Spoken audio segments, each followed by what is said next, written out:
O suicídio é uma das principais causas de morte no mundo.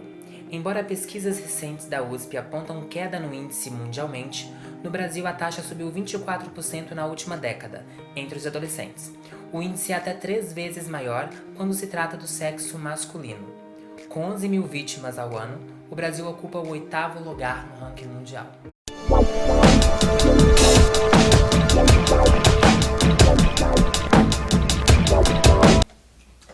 Junto com o mês de setembro, entramos também em uma campanha que luta a favor da vida. Embora seja de extrema importância comentar sobre o tema em nosso dia a dia e em todos os dias do ano, é justamente no mês de setembro, na campanha de Setembro Amarelo, que abrimos um debate sobre o suicídio. Vamos entender um pouco sobre a história da campanha, quem passa por essas situações, como ajudar e, o mais importante, como buscar ajuda. Para debater sobre o tema, eu convidei, no caso, os acadêmicos de psicologia da 10ª fase, o William Gomes, e da 8ª fase, Fábio Nespolo. Sejam bem-vindos. Primeiro, para falarmos sobre o assunto, eu gostaria de saber como surgiu a campanha do Setembro Amarelo dentro do nosso país. A campanha de Setembro Amarelo, ela surgiu através do Centro de Valorização à Vida. Ela surgiu ela chegou no Brasil em 2014, né? E no ano de 2015 ela foi criada pelo CVV. O mês de setembro foi escolhido devido ao dia 10 de setembro, né? Que é o Dia Mundial de Prevenção ao Suicídio. Tá, então dia 10 de setembro é o Dia Mundial da Prevenção ao Suicídio, então por isso foi escolhido o mês de setembro. Mas e a cor? Qual é o conceito por trás da cor amarela? Em 1994, um jovem americano chamado Mike M. Cometeu o suicídio utilizando seu carro amarelo. No seu funeral, os seus pais e familiares distribuíram cartões com fitas amarelas com mensagens para pessoas que estivessem passando pelo mesmo desespero de Mike. E a mensagem foi se espalhando pelo mundo. A cor amarela, então, ela vem em alusão ao carro que Mike utilizava. Ele tinha um Mustang amarelo, em que ele reformou todo, e ele amava muito esse carro. Então a cor amarela vem em alusão ao carro dele. Nós sabemos, alguns jornais, blogs e sites já noticiaram no decorrer desses últimos anos que a depressão é o mal do século. Seria esse um dos principais motivos para que ocorresse o suicídio, tanto no Brasil como também no mundo? Sim, a depressão ela está aí como a principal causa do suicídio no Brasil, tanto no mundo, né, como você falou. Hoje no Brasil o suicídio ele faz mais vítimas do que a AIDS e alguns cânceres também, né? No Brasil, cerca de 32 pessoas se suicidam por dia, então é um número bem alarmante, né? E olhando para esses dados que você trouxe, qual é a importância da psicologia hoje no nosso dia a dia, no dia a dia de cada ser humano? Então, a psicologia ela vem, né, para estudar o comportamento humano, seus processos mentais também. A psicologia clínica ela busca aliviar os sintomas do paciente, né, através da sua demanda. Também faz com que ele busque se conhecer melhor e o seu mundo exterior. No primeiro momento, o profissional ele vem para acolher, né, o paciente que chega com uma demanda ali, né. No primeiro momento, então, ele vem como um profissional acolhedor. Aí, em seguida, ele vai intervir através das suas técnicas. Ele vai levantar hipóteses diagnósticas, né, para saber qual a queixa do paciente.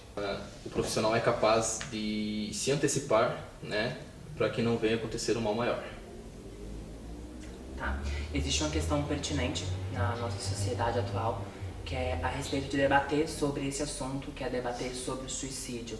Eu gostaria de saber qual é a importância que tem esse debate para a psicologia e qual é a importância também de debatermos isso, ter um debate saudável no nosso dia a dia sobre o suicídio. Há um tabu muito grande, né, sobre que psicologia ou procurar um psicólogo é apenas para pessoas loucas, né? Hoje em dia eu acredito que todo mundo precise de terapia, então a psicologia ela é muito importante para todos nós. Vamos fazer um jogo rápido agora e bem interessante. Eu vou fazer algumas perguntas para vocês dois e vocês vão me responder se é um mito ou se é uma verdade. Quem planeja se matar está realmente determinado a morrer? É um mito. Mito? Mito. E por que isso seria um mito? Quem planeja se matar, ela não quer morrer, ela quer apenas acabar com a dor. Exato. Quem fala sobre suicídio não tem a intenção de cometê-lo. Isso é mentira. Na verdade, o aviso verbal é um dos maiores, um dos mais importantes avisos antes de cometer suicídio. E o que leva as pessoas a falarem que estão pensando em suicídio? Porque não é uma vontade delas. Como o William falou, o único objetivo do suicídio é de fugir de uma dor ou fugir de um determinado problema que a pessoa acha que não tem solução, que ela tem que enfrentar aquilo sozinha. E como ela não quer fazer aquilo, tem uma necessidade biológica de ficar trazendo isso à tona por diversas maneiras. A fala é o mais comum porque é o padrão de comunicação entre compreensão de quem fala e quem ouve, e que surge mais impacto é a fala. Então isso é algo biológico, mas é um mito. Suicídio é coisa de rico. Pobre não tem tempo para isso. É um mito. O suicídio ela não tem classe, não tem cor, né? Tudo depende da dor, do que o sujeito ele está enfrentando, ele está passando. A intensidade dessa dor que vai interferir, mas não tem classe social, não. A última, a maioria dos suicídios ocorre sem alerta. Esse é outro mito, um grande mito. Na verdade, geralmente existem vários alertas, como na fala, a comunicação. Por exemplo, estou pensando em suicídio, ninguém me ama nesse mundo, eu não tenho sentido de viver, não sei por que eu nasci, coisas nesse sentido. Há outros indicativos também, como uma mudança rápida de comportamento. Uma pessoa está muito depressiva e em outro instante ela já está muito alegre, como se tentasse compensar aquilo. E alguns outros indicativos, mas os principais são esses. Voltando para as perguntas, eu gostaria de saber quais são os comportamentos de quem planeja cometer tal ato. Então, depende muito da personalidade de cada pessoa. Duas pessoas que planejam cometer suicídio, elas podem ter comportamento totalmente diferentes. Na verdade, é bem difícil que o comportamento seja igual. Porém, tem alguns pontos que geralmente são em comum entre eles, como mudança drástica de humor. A pessoa vem depressiva por um longo tempo e aí do nada ela fica super feliz. Esse é um grande indicativo. Um outro indicativo é logo após ela ter passado por uma situação de estresse muito alta ou uma situação traumática, como por exemplo perder um ente querido ou algo nesse sentido, mas principalmente um comportamento que demonstra um sofrimento intenso.